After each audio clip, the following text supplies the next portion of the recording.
ஏண்டி மீன் பண்ண மாதிரி தலையில ஒரு பேன் பண்ணைய வச்சிருக்க? எங்க அம்மா கிட்ட இருந்து ஒட்டி இருக்கோம்.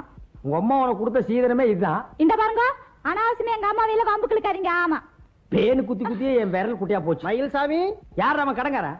கடங்கார இல்லையா, அன்னைக்கு ஜவுளி எடுத்தீங்களே அந்த கடக்கார வந்திருக்கிற.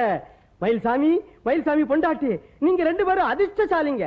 கூடிய சீக்கிரம் ஜப்பான் போறதுக்கு தயாராயிருங்க. எங்களுக்கு பெராசு வந்துடுதா மச்சான்? அது நானு. இந்தாங்க, இந்த பாரத்தில் கையெழுத்து போடுங்க. இந்தாமா, நானே பாஸ்போர்ட் டிக்கெட் எல்லாம் கொண்டாந்து கொடுத்து உங்க 2 பேரையும் பிளேன்ல ஏத்தி விட்டுருவேன். ஜப்பான் நாரிட்டா ஏர்போர்ட்ல முனுசாமின்னு ஒருத்தர் உங்களுக்காக காத்துக்கிட்டு இருப்பாரு. அவர் உங்க 2 பேரையும் கூட்டிட்டு போய் ஜப்பானை சுத்தி காட்டுவார். என்ன யோ, ஏரோப்ளான்ல சன்னலோரமா டிக்கெட் போட சொல்லி எச்சி துப்புன.